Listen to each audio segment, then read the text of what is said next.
전도의 사명 두 번째 시간인데, 여러분들에게 책을 오늘 다 나눠드렸죠.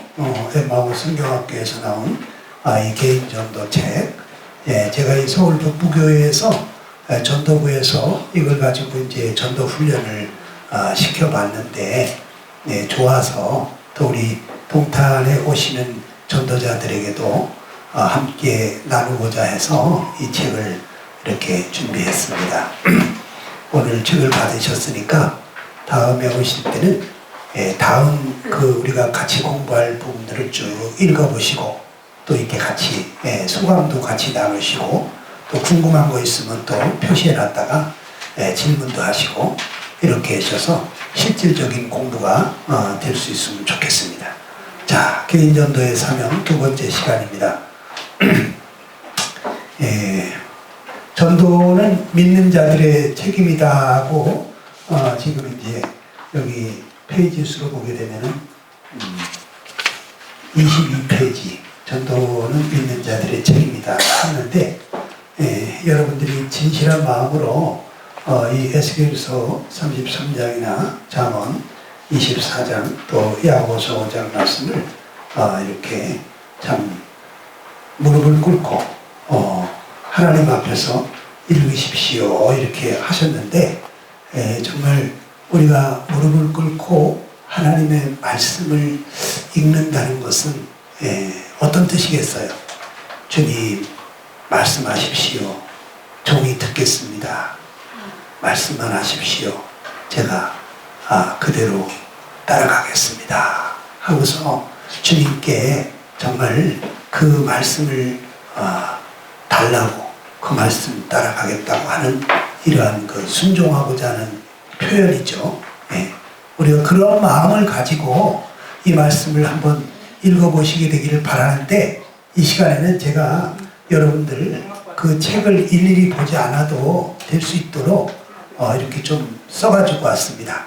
그래서 우리 한번 에스겔서 33장 1절부터 이 9절까지 읽어봐야 되지만, 간추려서 요약해서 우리 8절만 한번 같이 읽어보겠습니다. 시작.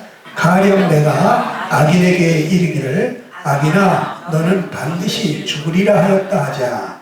내가 그 악인에게 말로 경고하여 그의 길에서 떠나게 하지 아니하면 그 악인은 자기 죄악으로 말미암아 죽으려니와 내가 그의 피를 내 손에서 찾으리라 그랬습니다. 하나님께서 에스겔 선지자를 내가 너를 파수꾼으로 세웠다 하시면서 하시는 말씀이에요. 이거 파수꾼이 적군이 오는 것을 보면서 이렇게 경고하지 않으면 그 사람들이 죽게 되는데, 그러면 내가 그 피를 너에게서 찾을 것이다. 그러나 파수꾼이 미리 경고했는데도 불구하고 백성들이 준비하지 않고 그래서 죽게 됐다면 그들은 그들의 죄 때문에 죽는 것이지만 내가 너한테 피를 찾지는 않겠다. 그런 말씀이에요. 그러면서 또 우리에게 하시는 말씀이 악인아 너는 반드시 죽으리라고 하였다 하자. 내가 악인에게 말로 경고하여 그의 길에서 떠나게 하지 아니하면 악인은 자기 죄악으로 말미암아 죽으려니와 내가 그의 피를 내 손에서 찾으리라. 우리 주변에 있는 모든 사람들은 지금 반드시 죽잖아요. 그렇죠? 그런데 우리가 경고하지 않고 그 길에서 떠나 하나님께 회개하고 돌아오도록 하지 않으면, 그러면 하나님이 그 피를 내 손에서 찾으시겠다는 얘기잖아요. 그렇죠? 우리가 어떤 사람이 살 수도 있고 그냥 영원한 지옥에 가기도 할 수 있는 이 엄청난 지금 그 책임을 우리한테 주셨다는 거예요. 그래서 예수님이 부활하시고 나서 뭐라 그래요? 너희가 네 죄든지 사하면 사해질 것이요 네 죄든지 그대로 두면 그대로 있으리라 그러잖아요. 저 사람들이 죽고 사는 문제가 나한테 달렸다는 얘기요. 근데 우리가 가만히 있으면 안 된다는 얘기죠. 그래서 사도 바울은 나는 모든 이의 피에 대해서 깨끗하다는 표현했더라. 대단한 말이잖아요. 그러니까 공중 앞에서나 각 집에서나 유익한 모든 것은 꺼리지 아니하고 다 전파했다는 거예요. 네. 우리는 하다못해 전도지라도 들고 다니면서 내가 말할 사이가 없으면 이거 한번 꼭 읽어보세요. 우리 천국에까지 꼭 같이 가십시다. 이 한마디 하는 거 주는 거예요. 네. 이 군대에선 보초가 눈이 감기면 부대 전체가 위험에 빠진다 그래요. 군 출신 형제님도 계신데, 네. 보초가 눈을 감기면 부대 전체가 위험에 빠진다. 맞죠? 맞아요. 네? 그래서 아주 위대한 말이 있잖아요. 경계는 생명이다. 경계의 실패는 용서할 수 없다.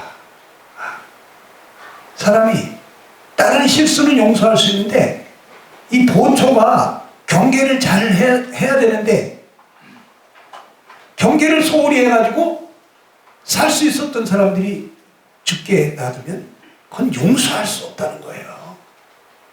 그건 우리도 지금 경고하는 경계령 같은 파수꾼과 같은 위치에 있다는 거예요. 하나님이 우리한테. 그리 전도자들에게 이러한 막중한 책임을 주님이 주셨는데 우리 믿는 성도가 다 전도자죠. 잠언 24장 11절로 12절을 보면은 같이 한번 읽어봅니다. 여러분 책에도 다 있고 그러니까 오늘 여기다가 집중해서 제 얘기를 집중하시고 집에 가서 또 한번 읽어보시면 좋겠고 아니면 영상을 보셔도 되겠고 시작. 너는 사망으로 끌려가는 자를 건져주며 살육을 당하게 된 자를 구원하지 아니하려고 하지 말라. 내가 말하기를 나는 그것을 알지 못하였노라 할지라도 마음을 저을 줄 아시는 이가 어찌 통찰하지 못하시겠으며 내 영혼을 지키시는 이가 어찌 알지 못하시겠느냐. 그가 각 사람의 행위대로 보응하시리라. 사망으로 끌려가는 자를 건져줘야 되겠죠. 살육을 당하게 된 자를 구원해줘야죠. 그냥 내버려두면 비겁한 사람이죠. 우리 비겁한 사람 되는 거예요. 그렇죠? 그런데 난 몰랐다고 이렇게 말하지 말래. 내가 말하길 난 그것을 알지 못했노라 할지라도 마음을 저울질하시는 하나님이 어찌 통찰하지 못하시겠느냐. 내 영혼을 지키시는 이가 어찌 알지 못하겠느냐. 각 사람의 행위대로 보응하시니. 사람들이 육신적으로 죽어가는 걸 얘기하는 게 아니잖아요. 영적으로 사망으로 끌려가는 사람들, 영원한 멸망으로 끌려가는 것을 우리는 알고 있잖아요. 예. 믿지 않는 사람들은 겉으로 육신이 죽어가는 것을 보면서 그들은 참 살려주려고 하는데 우리는 영원히 죽어가는 영원한 멸망으로 가는 것을 알고 있잖아요. 우리가 어떻게 해야 됩니까? 건져줘야 된다는 거예요. 예. 에스겔 18장 4절에 보면 범죄하는 그 영혼은 죽으리라 그랬습니다. 우리 인간은 다 죄인이잖아요. 죄값은 사망이잖아요. 우리는 이거를 잊지 말아야 됩니다. 예. 우린 죄값으로 다 죽습니다. 둘째 사망, 불못이 또 기다리고 있어요. 한 번 죽고 끝나는 게 아니잖아. 우린 이걸 알고 있다. 그런데 가만히 입술을 잠잠히 하고 있으면 안 된다는 얘기죠. 또 여기 사도 바울은 고린도전서 9장에서 자기가 16절부터 끝까지 다 읽어보면 좋겠지만 제가 몇 구절만 감추려서 여러분들과 같이 보겠습니다. 16절 시작. 내가 복음을 전할지라도 자랑할 것이 없으면 내가 부득불할 일임이라. 만일 복음을 전하지 아니하면 내게 화가 있을 것이로다. 내가 모든 사람에게서 자유로우나 스스로 모든 사람에게 종이 된 것은 더 많은 사람을 얻고자 함이라. 내가 여러 사람에게 여러 모습이 된 것은 아무쪼록 몇 사람이라도 구원하고자 함이니 내가 복음을 위하여 모든 것을 행함은 복음에 참여하고자 함이라 그랬습니다. 사도 바울은 그 삶 자체가 정말 한 사람이라도 더 구원받게 하려고, 예, 더 많은 사람을 얻고자, 그래서 스스로 종이 되기도 하고, 참 여러 모습이 된 것은 유대인들에게는 유대인과 같이, 율법이 있는 자들에게는 율법이 있는 자와 같이, 예, 참 율법이 없는 자들에게는 율법 없는 자와 같이 된 것이 왜 그랬느냐? 그들 중에 몇 사람이라도 구원하려고, 구원받게 하려고. 그러면서 자기가 이렇게 복음을 전하고 있지는 자랑할 건 하나도 없다. 내가 이거 부득불해야 될 일이다. 만일 복음을 전하지 않으면 내게 화가 있을 것이다. 이런 정신으로 살았어요. 복음의 빚진 자, 빚을 진 사람은 갚아야 되겠다는 그 마음이 있잖아요. 예. 우리는 정말 이 복음의 빚진 자들이에요. 예. 지난 시간에 그런 얘기를 했지만, 나한테 만병통치약이 있는데, 그것도 무궁무진하게 있는데, 이 약 하나만 먹으면 살 사람이 수두룩한데, 근데 그거를 안 준다. 그게 하나밖에 없다면은 내가 먹으려고 안 줄 수도 있겠지. 그러나 나한테 무궁무진하게 있어. 가족들이 다 먹고, 친척들이 다 먹고, 응? 전 세상 사람들이 다 먹을 수 있는 만병통치약을 내가 가지고 있어. 그런데 안 준다면 죽어가는 사람이 뭐라 그러겠냐고. 야, 이 나쁜 놈아, 너는 그 약을 가지고 있었으면서 어떻게 그걸 안 줄 수 있냐? 그렇게 많으면서 그거 하나를 못 주냐? 말로는 사랑한다고, 나를 사랑한다고 그러면서 나쁜 놈이라고 하지 않겠냐고요. 그러니까 정말 우리가 누구에게 생명을 주라는 것도 아니고, 생명이신 예수님, 생명의 떡이신 그 주님을, 그것을 나눠주라는 건데, 전해주라는 건데, 날 보고 죽으라는 것도 아니고. 근데 이걸 전해주지도 않으면 우린 나쁜 사람이 돼. 자기 친족을 돌아보지 않은 자는 불신자보다도 더 악한 자라고 했잖아요. 네. 그 제가 새벽 기도할 때 첫째 날은 먼저 임금들과 높은 지혜에 있는 자들을 위해서 기도합니다. 그래서 대통령과 위정자와 국가에 참 권세 있는 사람들을 위해서, 나라를 위해서 기도합니다. 둘째, 그러면서 제가 자기 가족을 돌아보지 않는 자는, 친족을 돌아보지 않는 불신자보다 더 악하다 그러니까, 여러분 가족들을 위해서 기도합시다. 친족들을 위해서 기도하십시다. 그래가지고 첫째 날엔 제가 그렇게 기도를 시작을 합니다. 그래서 2명씩 짝을 지어가지고 자, 그날은 그렇게 나라를 위해서, 가족을 위해서 기도를 합니다. 예. 근데 여러분, 우리의 친구들도 있고, 직장의 동료도 있고, 아는 사람들, 나하고 관련된 그 많은 사람들, 예. 그 사람들에게 내가 기도도 안 하고 전도도 안 한다. 난 나쁜 사람인 거야. 나쁜 사람인 거야. 예. 불신자보다도 더 악한 자인 거예요. 여러분, 그 다음에 이 전도는 믿는 자들의 책임이라고, 이 호튼이라고 하는 유명한 전도자 뭐라 그랬냐? 다 같이 읽어봅니다. 시작. 전도자는 태어나는 것이 아니라 만들어지는 것이다. 전도는 어떤 부름받은 소수의 사람들의 일인 것처럼 생각하는 것은 비성경적이다. 전도는 모든 믿는 자에게 맡겨진 일이며, 이 일에 자신을 드리기만 하면 전도자가 될 수 있다. 그랬습니다.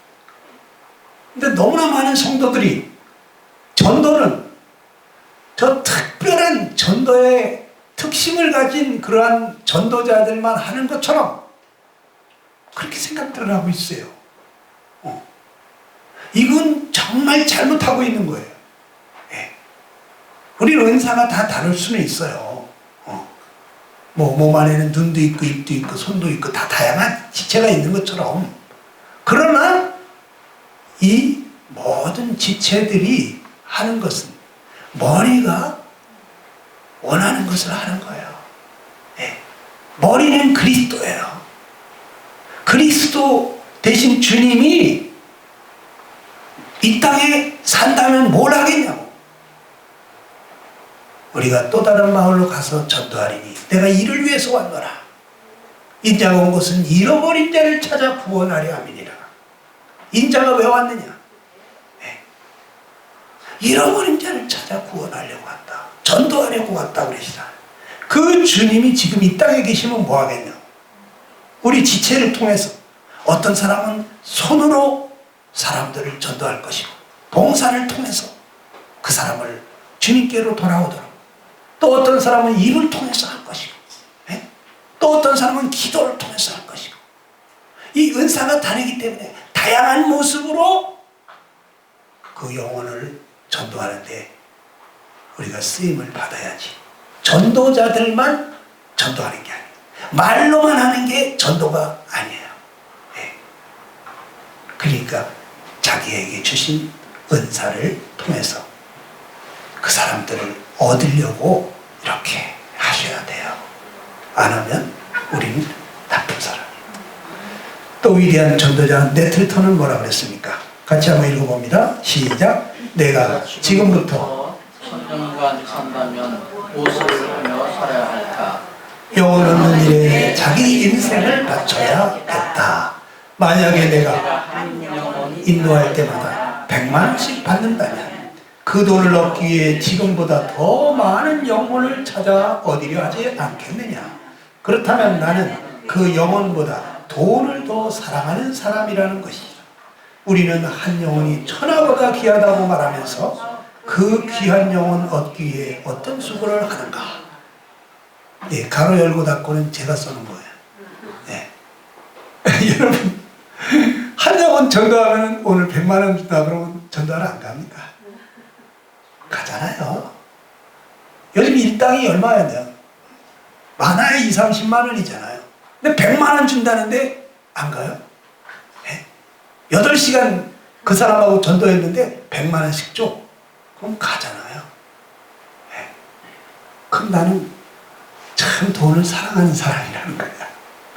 그럼 돈을 안 주기 때문에 안 가는 거지. 네. 내가 얼마나 돈을 사랑하는 사람. 네.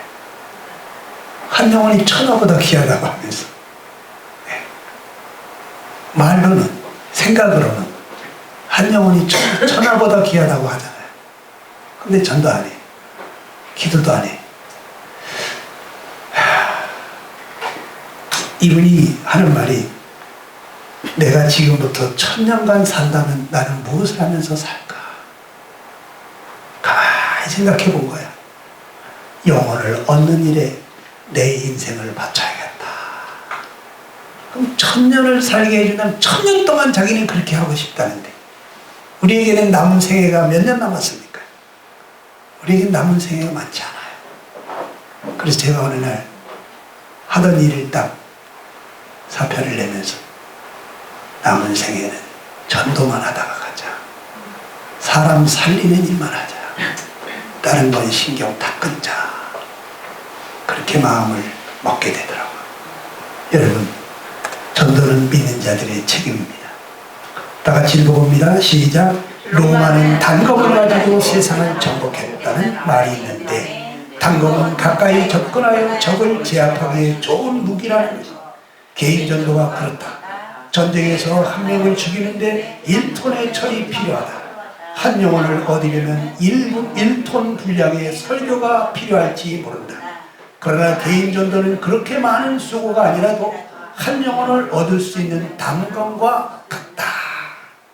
동감이 되시죠? 예? 로마 병사들이 막 칼을 가지고 싸우는 데 있잖아요. 예? 칼을 가지고 딱 하면서, 예? 이렇게 상대방 칼을 맞고 있잖아요. 근데 이 단검을 딱 뽑아가지고 찌르는 거야.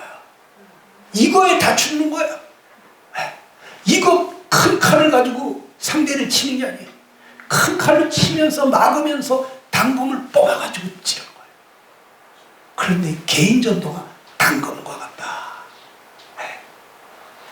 강단에서 설교하는 사람들이 1년 동안 설교를 했고, 어떤 사람은 1000번을 설교를 했는데 한 영혼도 얻지를 못하는 경우가 수두룩하거든요. 그런데 1대1로 전도를 1000번만 해보세요. 그러면 얼마나 많이 얻겠어요. 예. 그러기에 개인 전도에서 승부가 갈리더라고요. 예. 여러분, 필라델피아 출신의 민진스 판사라는 사람이 다 같이 읽어봅니다. 시작. 어느 날 그 친구로부터 나 뜨거운 얘기를 들었다. 자네는 구원받지 않으면 지옥에 간다는 것을 알고 있으면서 어떻게 내 집에 온 지 사흘이나 되었으면서 내가 구원받아야 한다는 말 한마디 없느냐? 기독교는 자네처럼 사람에게서 인간성을 송두리째 빼앗아가는 것이냐?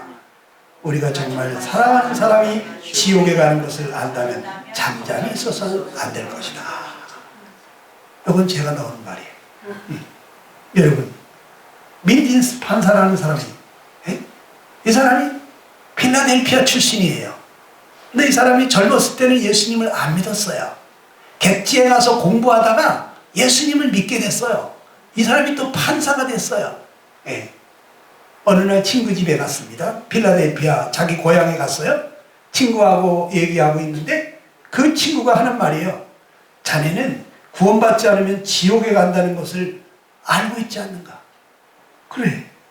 그런데 어떻게 내 집에 온 지 사흘이 됐는데 내가 구원받아야 한다고 말 한마디 안 할 수 있냐? 너 사람이냐?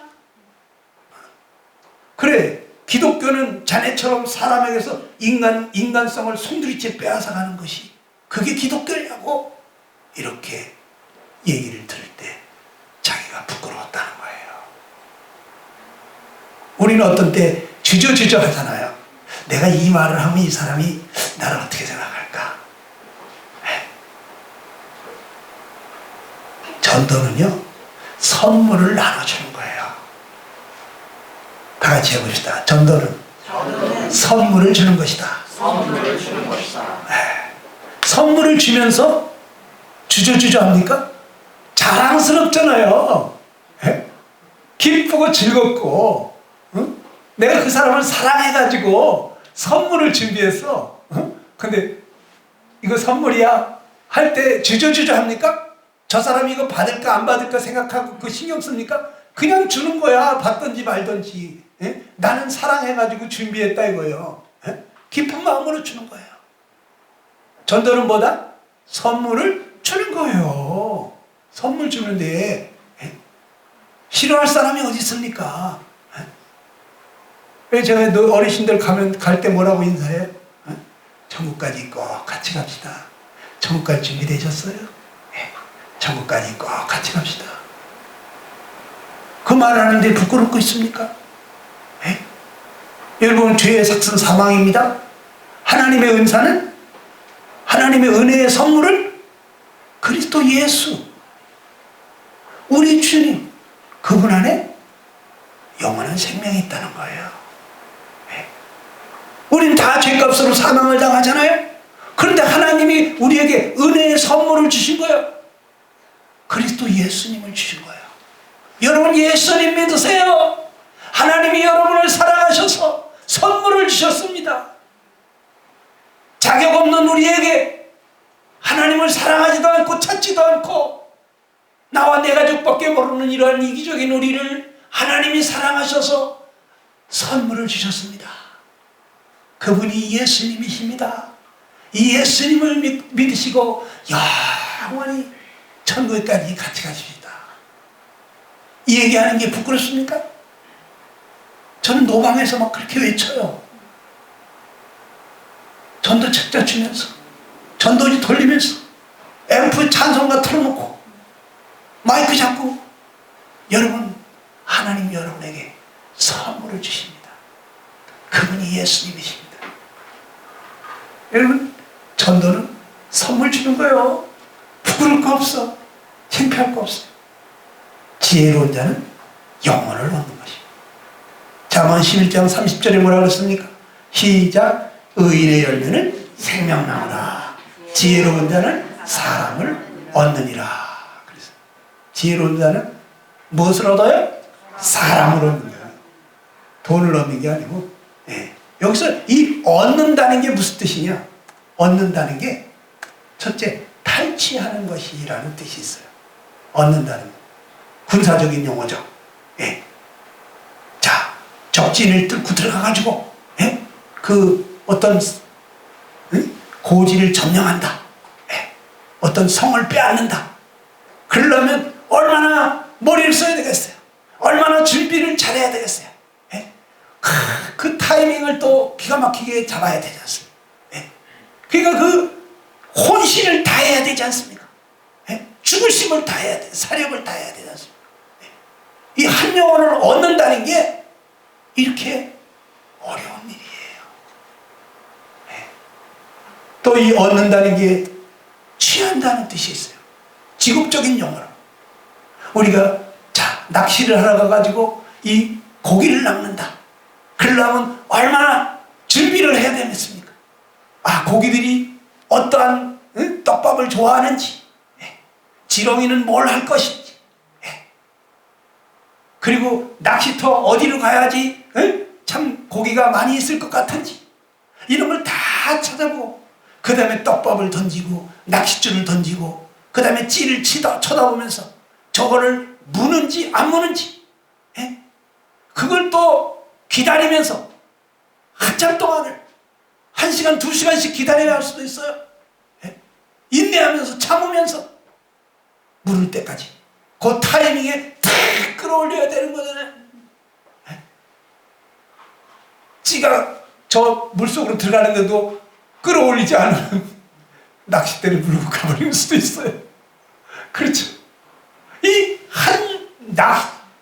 물고기 한 마리를 취하기 위해서도 그렇게 우리가 참 수고하고 준비하고 인내하는데, 한 영혼을 그냥 얻는 게 아니죠.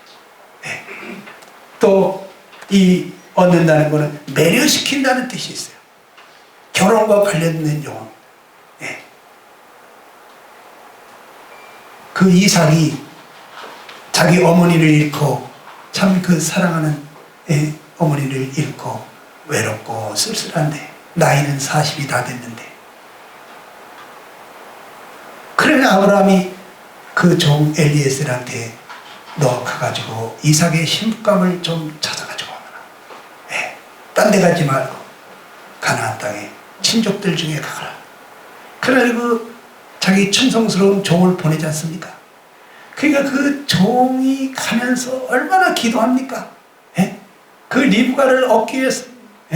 그 이삭의 아내가 리브가 맞죠? 그러니까 그 신부감을 얻기 위해서 기도하면서 그 우물가에 가서 참 어떤 사람이 우리 그 주인님 아들 신부감으로 딱 맞을까? 이런 사람이라면 내가 목마르다 할 때 참 이렇게 친절하게 나그네에게 물을 주면서, 그러면서 내 이 타고 온 나귀들에게도 물을 주는 사람이라면, 이런 사람은 얼마나 마음이 따뜻한 사람이고 친절한 사람이고 자상한 사람이고 짐승들까지 챙기는 참 마음이 넓은 사람이고, 이런 사람이라면 신부감으로 딱이지 않냐? 그 기도한 거예요. 그런 사람이라면 하나님이 주신 짝인 줄 알겠습니다. 그런데 정말 그런 사람이 딱 나타났어요. 그 집을 찾아갔잖아요. 가가지고 우리 주인님이 얼마나 부자고 얼마나 훌륭하신 분이고 그 아들이 어떤 분인지, 그거를 갖다가 또 PR을 하면서 여기 참 이런 좋은 신랑감이 있는데 이 신부가 된다고 하면은 정말 행복할 거다. 그러면서 금은 보석을 다 꺼내놓고 막 그러면서 예물을 꺼내놓고 그 얘기를 하지 않습니까? 우리 참 신랑 대신 주님의 신부감들을 우리가 얻기 위해서, 한 영혼들을 얻어서 주님의 신부가 되게 하기 위해서 우리가 엘리에셀 종과 같이, 그 충성스럽고 지혜로운 종과 같이 그 사람을 매료시켜. 그래서 정말 그 신부감이 내가 가겠다. 그러한 주인이라면, 그러한 또 신랑감이라면 내가 그 집에 가겠다.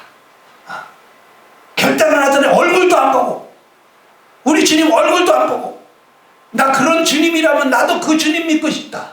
나도 그 주님의 신부가 되고 싶다. 이런 마음이 들도록 우리가 피안을 차려야 되잖아요. 그렇죠? 이게 지혜로운 사람은 사랑을 얻는데 어떻게 얻느냐. 이렇게 군인들이 탈취하는 것처럼, 어부가 고기를 취하는 것처럼 한 사람이 그 신부를 매료시키는 것처럼 이렇게 해서 얻는다는 뜻이 포함되어 있다, 이런 얘기입니다. 훌륭한 체드익이라는 분이 뭐라 그랬습니까? 시작. 영혼을 얻는 일을 아주 불쌍한 일이다. 이보다도 고귀한 일은 없다. 천사도 부러워하는 일이다. 영적인 성공과 행복을 주며 영혼을 유익하게 하는 일이다. 영혼을 얻는 일은요, 아주 고상한 일. 여러분들 다 고상한 일 하고 싶잖아요. 이보다 더 고귀한 일은 없다. 저는 그렇게 생각해요. 한 영혼을 지옥에서 천국 가게 하는 일보다 더 귀한 일은 없다. 이 죄에 매여서 평생 자기가 원하는 삶을 못 살고 죄에게 이끌려 다니면서 죄책감에 시달리면서 평생 행복하게 못 사는 이 불행한 인생들에게 예수님 믿고 성령 안에서 정말 그 성령님의 소원을 따라서 그 성령이 원하시는 그러한 원하는 삶을 살면서 행복하게 살게 해주는 이것보다 더 가치 있는 일이 없다. 저는 이 두 가지, 지옥 갈 사람을 천국에 가고 인생을 행복하게 해주는 이 전도, 이것보다 더 고귀한 일은 없다고 생각하기 때문에 제가 평생을 이 일을 해온 것입니다. 천사들도 부러워하는 일이다. 영적인 성공과 행복을 주며 영혼을 유익하게 하는 일이다. 이 전도는 여러분 정말 매력 있는 일입니다. 지혜로운 자는 영혼을 얻는다 하는데, 이 영혼을 얻는다는데 이 영혼의 가치를 우리는 어떻게 보느냐. 영혼은 몸과 구별되는 영적인 부분이잖아요. 마가복음 8장 36절에는 시작. 사람이 만일 온 천하를 얻고도 자기 목숨을 잃으면 무엇이 유익하리요? 사람이 무엇을 주고 자기 목숨과 바꾸겠느냐 그랬어요. 예, 온 천하를 얻고도 자기 목숨을 잃으면 무엇이 유익하겠냐. 여러분, 이 지구 땅덩어리를 여러분한테 준다 그러면 자기 목숨 바꾸겠어요? 바꾸겠냐고? 예, 안 바꾸잖아요. 예. 또 시편 49편 8절에는 뭐라고 했습니까? 시작. 그들의 생명을 속량하는 값이 너무 엄청나서 영원히 마련하지 못할 것임이니라. 사람을 구원하기 위해서 값을 지불해야 되는데, 그런데 사람의 생명값이 얼마나 큰지 영원히 마련하지 못할 것이 사람의 생명값이다. 여러분, 사람의 생명은 소중한 것입니다. 마태복음 10장 28절에는 뭐라고 했습니까? 시작. 몸은 죽여도 영혼은 능히 죽이지 못하는 자들을 두려워하지 말고 오직 몸과 영혼을 능히 지옥에 멸하실 수 있는 일을 두려워하라 그랬어요. 예. 이 사람들은 우리 몸을 죽일 수 있죠. 그러나 영혼은 능히 어떻게 못하는 거예요. 근데 우리의 몸과 영혼을 능히 지옥에 멸하실 수 있는 분은 하나님이죠. 예? 그러니까 이게 지금 몸보다 영혼이 더 귀한 거예요. 몸은 잠깐 이 땅에서 70년, 80년 살다가 죽어 없어지겠지만 이 영혼은 영원히 없어지지 않는 거예요. 천국에서 영원히 살든지 지옥에서 영원히 벌받든지 이 영혼의 가치는 대단한 거예요. 온 지구 땅덩어리보다도 온 천하보다도 귀한 것이고, 이 생명은, 영혼은 정말 나의 참 생명인데 어떤 것으로도 값을 지불할 수가 없어요. 보험회사는 사람이 죽으면 뭐 1억을 준다, 2억을 준다. 이게 1억짜리입니까? 이게 1억짜리? 여러분, 이 영혼의 가치에 대해서 이 본질, 영혼의 본질의 기원을 이 성경에서 찾을 수 있는데, 하나님은 인간을 동물과 구별되는 영과 혼과 몸을 가진 존재로 창조하셨어요. 그래서 창세기 2장 7절은 시작. 여호와 하나님이 땅의 흙으로 사람을 지으시고 생기를 그 코에 불어넣으시고 사람이 생영이 되니라 그랬어요. 예. 이 흙으로 사람을 지었어요. 이 몸뚱아리는 흙이에요. 흙. 예. 생기를 불어넣었어요. 예. 그랬는데 사람이 살아있는 영적인 존재가 됐다는 거예요. 예. 그러니까 이 흙 속에 영이 생겼습니다. 그리고 그 생기 속에는 혼이 아마 있었겠죠. 그래서 이 영혼몸. 그 다음에 데살로니가전서 5장 23절에는 시작. 너희의 온 영과 혼과 몸이 우리 주 예수 그리스도께서 강림하실 때 흠없게 보존되기를 원하노라 그랬어요. 그래서 분명히 성경에는 영과 혼과 몸이 있다고 말했어요. 어느 교단에서는 영혼을 그냥 하나로 쳐버리기도 해요. 네. 이 구별하기가 참 힘들다 해서 영혼을 하나로 치기도 한다.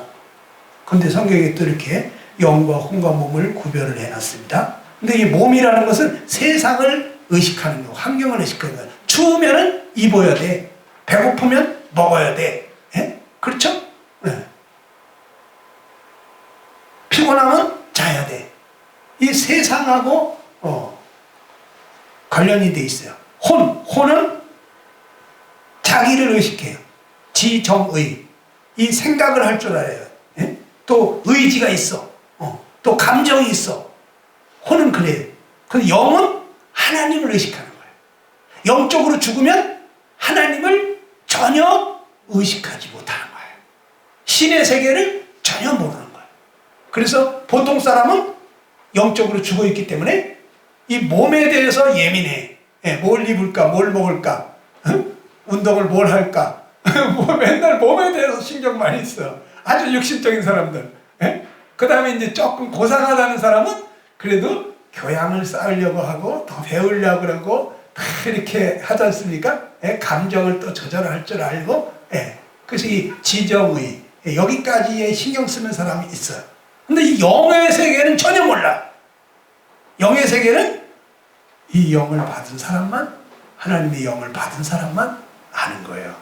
여러분과 나는 지금 대단한 사람들이야. 남들이 보면 다 미친 사람들이고 정신 나간 사람들이야. 우리가 그 사람들은 이해 못해요. 예. 그 다음에 영혼의 가치, 두 번째 영혼의 가능성과 능력이 대단하다는 거예요. 인간의 영혼이 가진 선과 악에 대한 능력이 놀랍습니다. 이 영혼은요, 하나님을 섬길 것이냐 마귀를 섬길 것이냐, 평생 이 영혼이 하나님을 섬길 수도 있고 마귀를 섬길 수도 있어요. 또 동료들에게 복이 되는 사람이 될 것이냐 저주를 주는 사람이 될 것이냐. 네. 이 영혼이요, 가능성이 무궁무진한 거예요. 누구에게 붙들리느냐에 따라서 삶이 달라지는 거예요. 그래서 어렸을 때부터 하나님께 붙들리게 하려고 마땅히 행할 길을 아이에게 가르치는 거예요. 그러면 늙어서도 그 길을 떠나지 않기 때문에 여러분 3살 버릇이 80까지 가는 것이다. 그런 말도 있지 않습니까? 내가 누구에게 붙들리냐. 내가 소매치기한테 붙들려 보세요. 그러면요 나도 모르는 사이에 소매치기가 됩니다.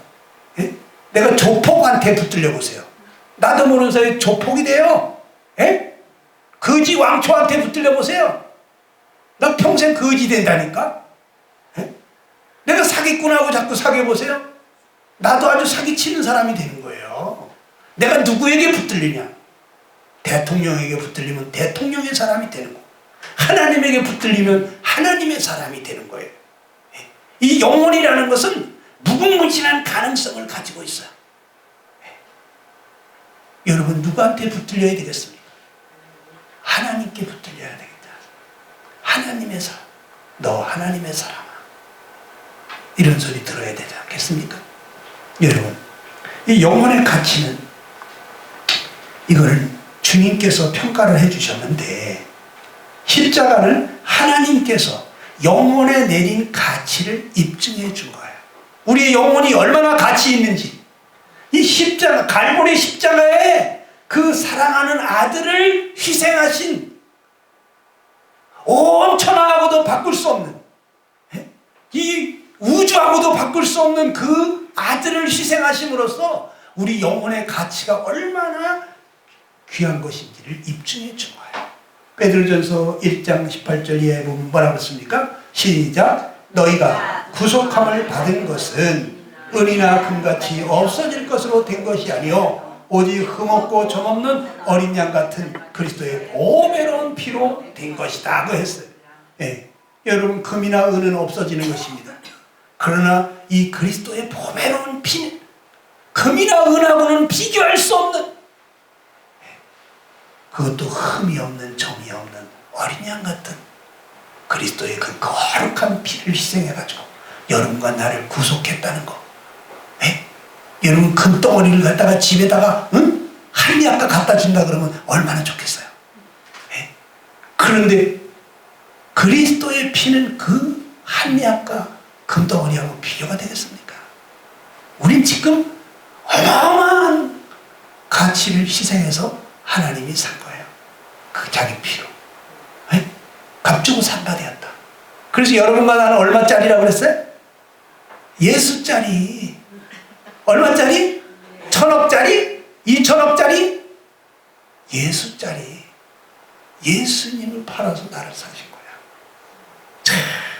그러니까 하나님 우리를 눈동자같이 지키시는 거야. 머리털까지도 세시는 거야. 세상에 80억이 있지만 하나님 눈에는 하나님 자녀들밖에 안 보인다니까.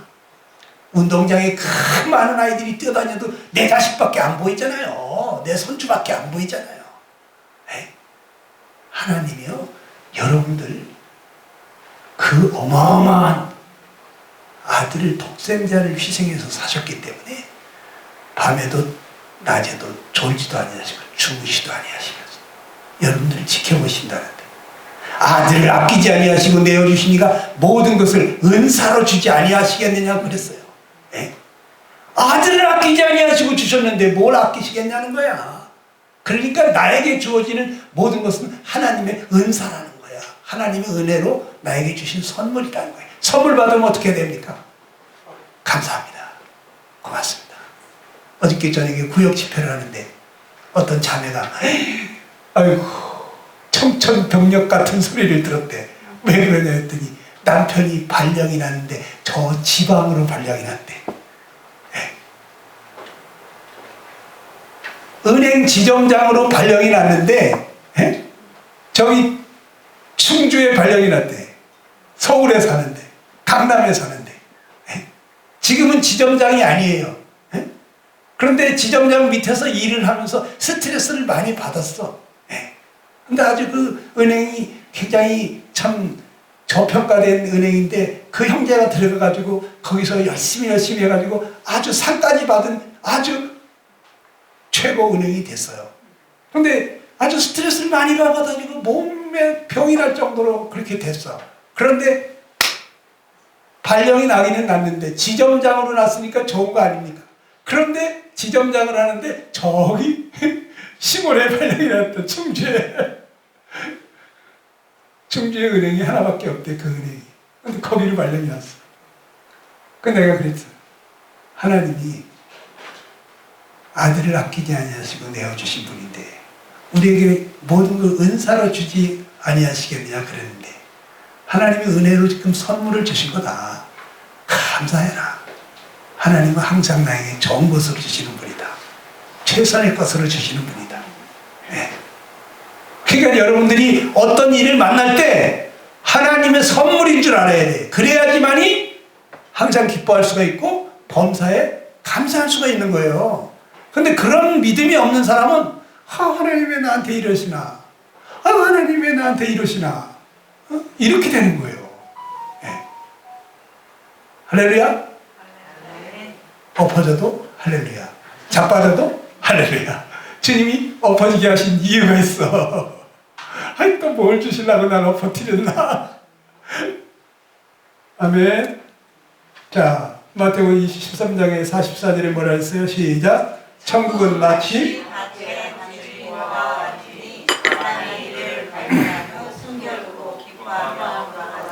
자기의 소유를 다 팔아 그 밭을 사느니라.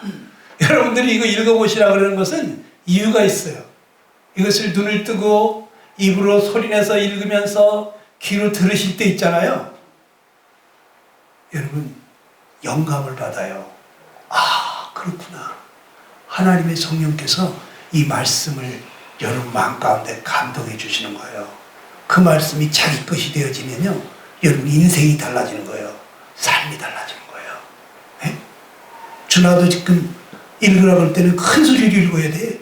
한번 다시 읽어볼까요? 시작. 천국은 마치 밭에 감추인 보화와 같으니 사람이 이를 발견한 후 숨겨두고 기뻐하며 돌아가서 자기의 소유를 다 팔아 그 밭을 사느니라. 그래서 이게 지금 무슨 얘기하는 거예요?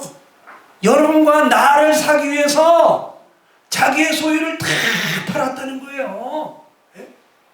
세상에 얼마나 여러분이 가치 있는 자인지. 갈라디아서 2장 20절에는 뭐라고 했습니까? 시작. 나를 사랑하사 나를 위하여 자기 몸을 버리신 하나님의 아들이다요. 나를 얼마나 사랑하셨으면, 내 영혼을 얼마나 귀히 여겼으면 나를 사랑하셔서 나를 위해서 자기 몸을 버리셨다고. 하나님의 아들이. 저는 이것을 생각하면서 눈물 많이 흘렸어요. 아침마다 새벽마다 나를 사랑하사 자기 몸 버리신 예수님이 사는 것이라. 나를 사랑하사 자기 몸 버리신 하나님의 아들 예수님. 이제는 그 예수님이 사는 거예요. 네.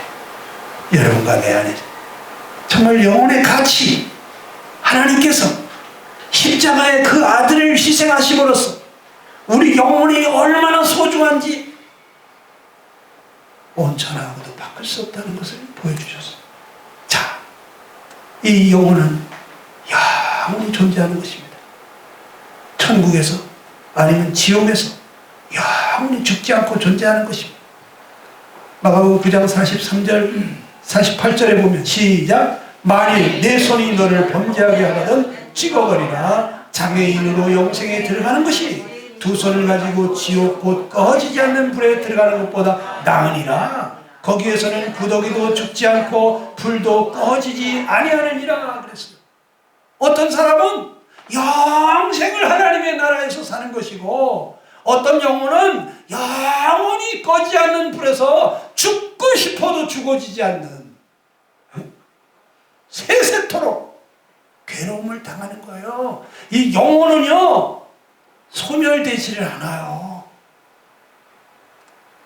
요한복음 5장 28절 이하에 보면 시작. 이를 놀랍게 여기지 말라. 무덤 속에 있는 자가 다 그의 음성을 들을 때가 오나니 선한 일을 행한 자는 생명의 부활로 악한 일을 행한 자는 심판의 부활로 나오리라. 믿는 사람만 부활하는 게 아니요, 악한 일을 행한 사람도 심판받으려고 부활한다니까. 계시록 20장에 보세요. 죽은 자들이 남녀노소 대소를 막론하고 보좌 앞에 섰는데 각 사람이 책들에 기록된 대로 심판을 받잖아요. 죽은 사람들이 다 살아나가지고 백보좌 앞에 나와가지고 심판받는다니까. 그래가지고 생명책에 기록되지 못한 풀못에 들어가서 영원히 사는 것이고, 고통 가운데 밤낮으로 괴로움을 받으면서, 생명책에 기록된 사람은 아버지 집에 들어가서 영생 복락을 누리는 거예요.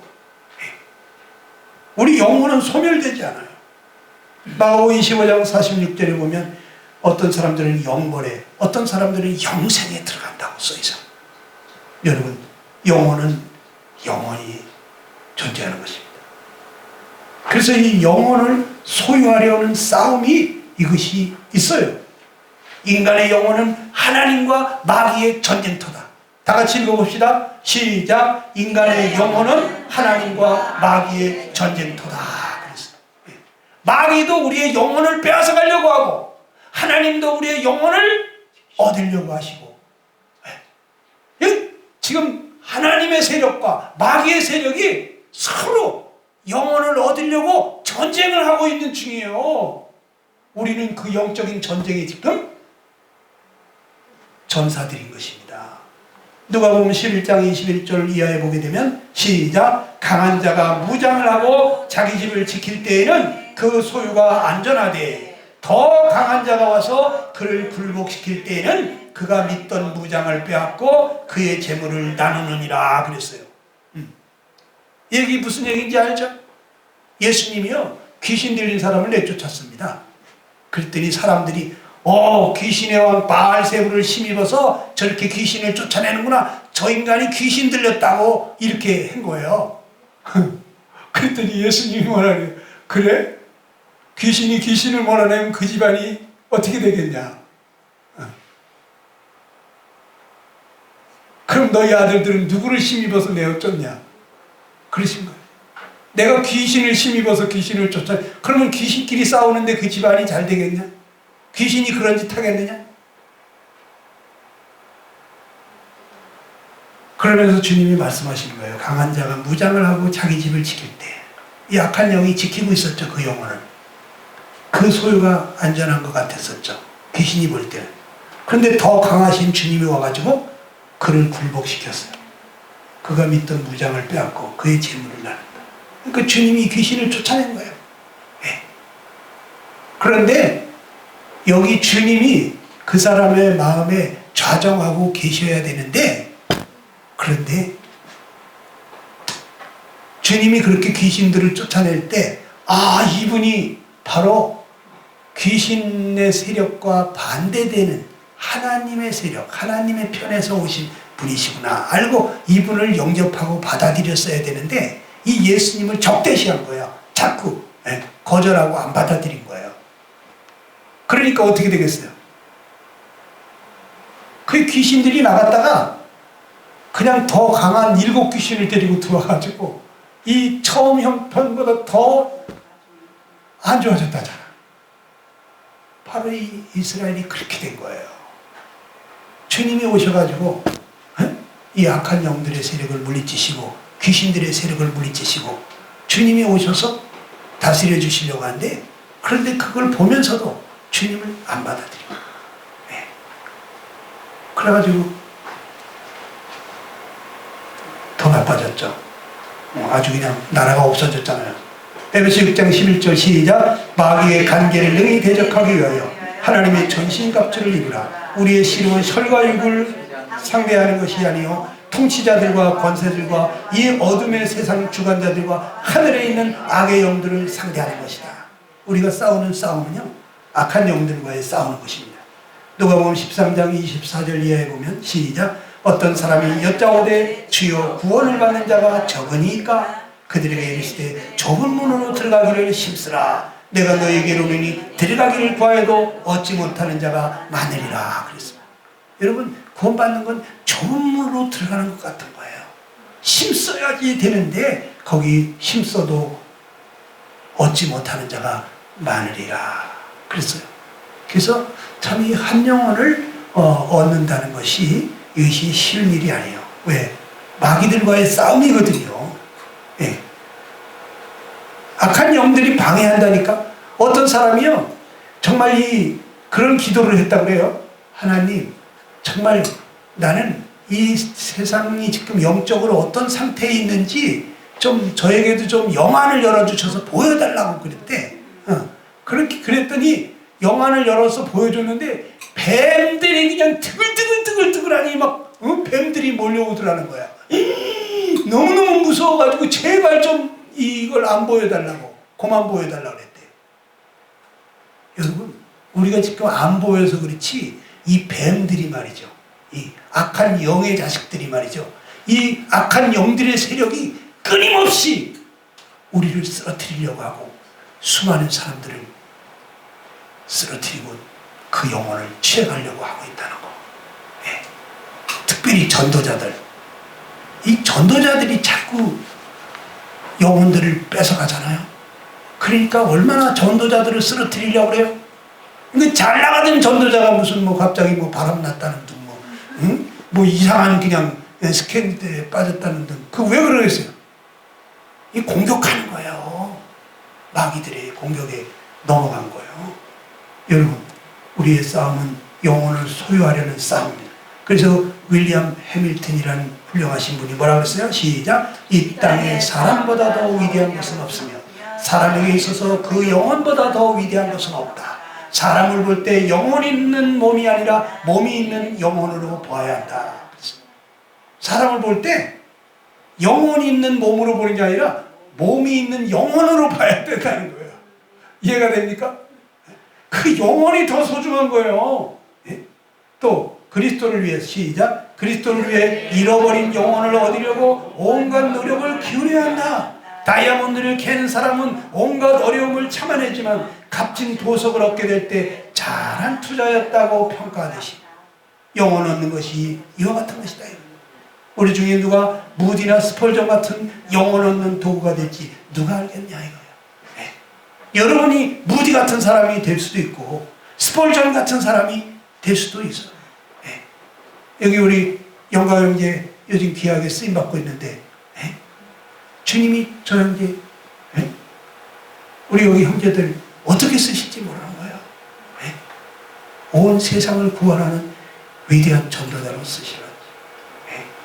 하나님이 손에 붙들리면요 여러분 대단한 사람이 됩니다. 여러분 세상에 두 영원한 세계가 있습니다. 마태복음 13장에 보게 되면은 이 인자가 시작! 인자가 그 천사들을 보내리니 그들이 그 나라에서 모든 넘어지게 하는 것과 또 불법을 행하는 자들을 거두어내어 풀무불에 던져 넣으리니 거기서 울며 이를 갈게 되리라. 그때 의인들은 자기 아버지 나라에서 해와같이 빛나리라.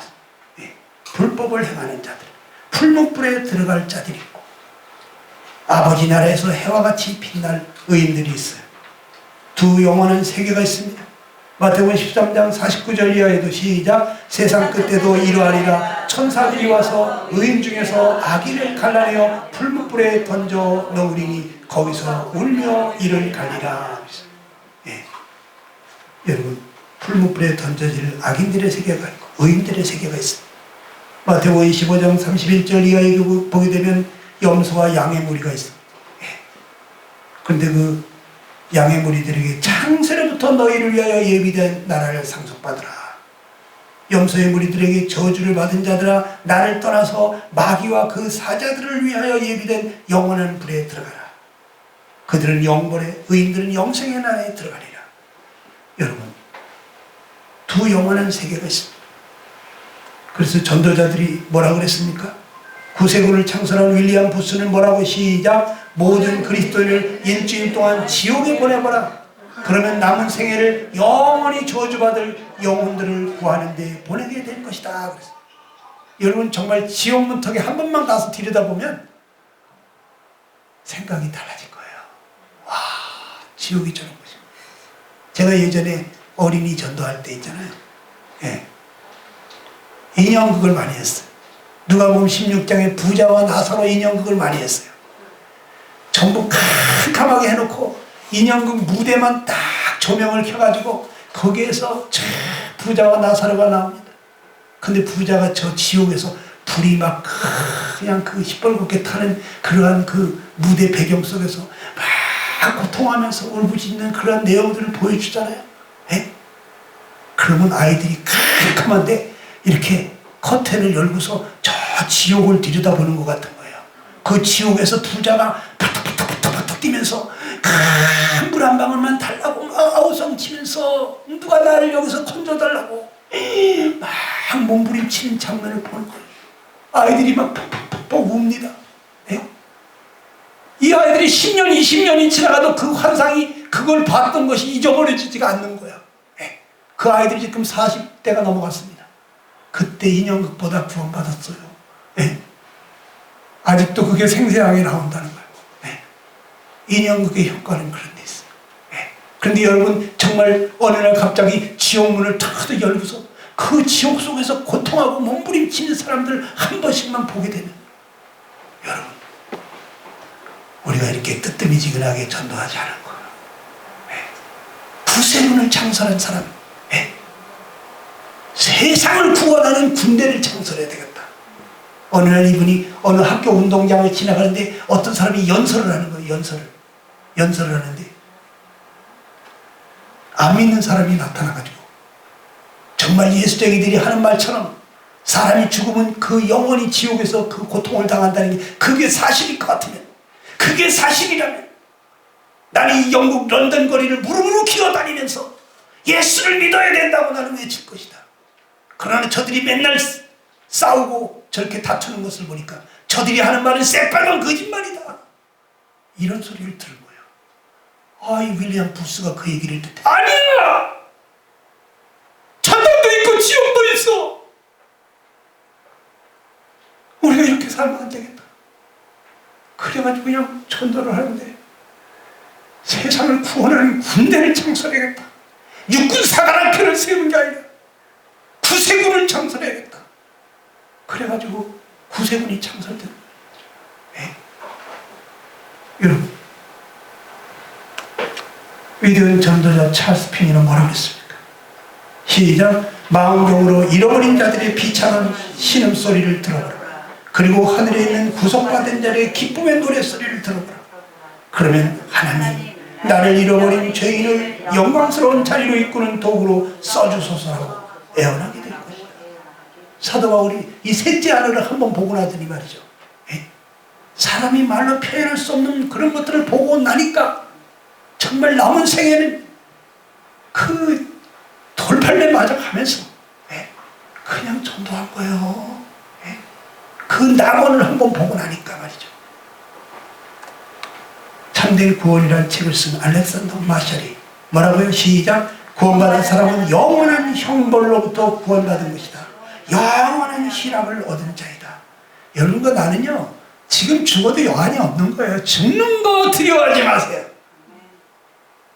어느 날 빌립보서 1장 말씀을 보다가 내게 사는 것이 그리스도니 죽는 것도 유익함이라는 말씀을 제가 봤어요. 그것을 보는 순간, 그렇지, 내가 지금 죽어도 천당인데 주님이 내 안에서 살겠다고, 내게 사는 것이 그리스도니 주님이 날 이 몸을 쓰자고 그러시는구나. 그러면 가야지. 가겠습니다. 그래서 제가 첫 번째 헌신을 하게 된 것이 그게 이제 속초의 전도협회에 제가 그 일을 하게 됐습니다. 그 선교단체, 어린이 전도하는 선교단체. 저 누가 월급 주는 사람 없었어요. 맨 땅에 헤딩하듯이 복음을 위해서 이뤄진 어린 생명들 다 주님께로 인도하는 일에 제가 주님 앞에 부르짖으면서 쌀이 떨어지면 주님 쌀 떨어졌습니다. 주님 무엇을 먹을까 마실까 염려하지 말라고 했지 않습니까? 근데 이 밥값 안 주시면 어떡합니까? 주님, 저 밥값을 주십시오. 저 식당에 가서 밥 먹을 용기가 안 납니다. 저 식당 주인이 저 양반이 예수쟁이 왜 밥값을 안 줄까? 한 달이 지났으면 밥값을 줘야지. 날 쳐다보고 그럴 텐데 주님 밥값 주십시오. 주님. 그래서 금식하면서 기도하고 있었어요. 그런데 주님이 기가 막힌 방법으로 밥값을 주시더라고요. 하나님은 손이 짧은 것이 아니고 능력이 없어서 구원치 못하시는 게 아니고 하나님 그 말씀하신 대로 그 나라 그 의를 구하는 자에게 무엇을 먹을까 마실까 염려하지 말라더니 정말 그리하시는구나. 그래서 그 다음부터는 내가 밥만 먹을까 봐 금식하지 않겠다, 이 마음이 딱 들어버렸어요. 주님이 쌀 떨어지게 할 때는 날 보고 금식 기도하라고 하는 거지, 하나님이 능력이 없어서 나에게 쌀을 안 주는 게 아니다. 그러니까 쌀 떨어져도 아무 걱정이 안 되더라. 왜? 금식하다가 가면 주님이 나를 기도의 제물로 받으셨구나. 할렐루야. 이렇게 가니까 그냥 뭐 쌀 떨어져도 걱정이 안 되고, 네? 돈 떨어져도 걱정이 안 되고, 네? 내가 할 일은 이 이뤄진 영혼들을 생명 찾다가 구원하다가 주님 앞에 가는 것이 내 소원이고. 그 참 한 열정적인 전도자가 말했습니다. 시작. 주님, 제가 보는 모든 것을 영원에 비추어 볼 수 있도록 제 눈동자에게 영원이라는 도장을 찍어 주시옵소서. 이 세상이 전부가 아닙니다. 영원한 세계가 있습니다. 부활이 있습니다. 우리도 주님과 같은 영광스러운 모습으로 변해서 그 나라에서 살 것인데, 그럼 우리가 어떻게 살아야 되겠습니까? 시간이 없다는 거야. 시간이 지금. 네. 계속 얘기하면은 안 되겠죠. 그래서 오늘은 여기서 마칠 테니까 뒷부분은 여러분들이 읽어보시고 여러분 것이 되어지면 좋을 것 같아요. 기도 한번 하겠습니다. 기도 한번 하십시오.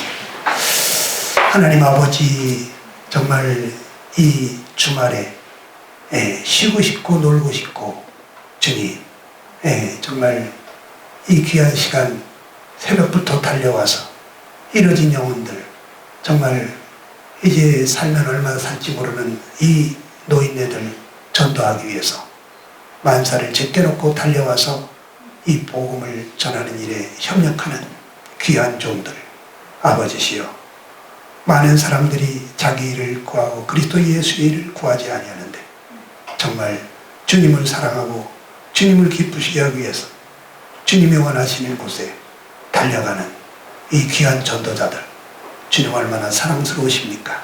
주님께서 이들을 축복하셔서 주님 많은 사람들을 구원하는 생명의 통로가 되게 하시고 하늘의 별과 같이 궁창의 빛과 같이 영원히 빛나는 그러한 귀한 종들이 다 되게 하여 주옵소서.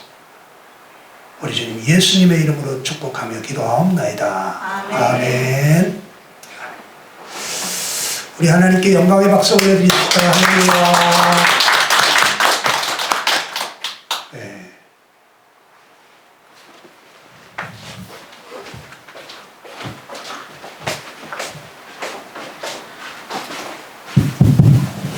네, 말씀에 감사드립니다.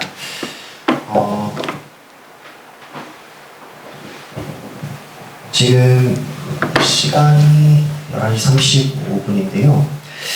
저희가 청소를 좀 하고 가면 좋을 것 같아요. 저번에도 현진님이 말씀 주셨는데, 이게 교회 일요일 날 오시는 이제 부모님들이 가끔 청소가 안 돼 있다는 걸 보신 적이 있다고 그렇게 하셔가지고, 저희가 청소를 하고 그 다음에 식사를 하러 갈 건데요. 저는 이제 한 개 생각해 놓은 식당이 있는데, 혹시 선생님들 중에 지금 뭐 생각해 놓으신 식당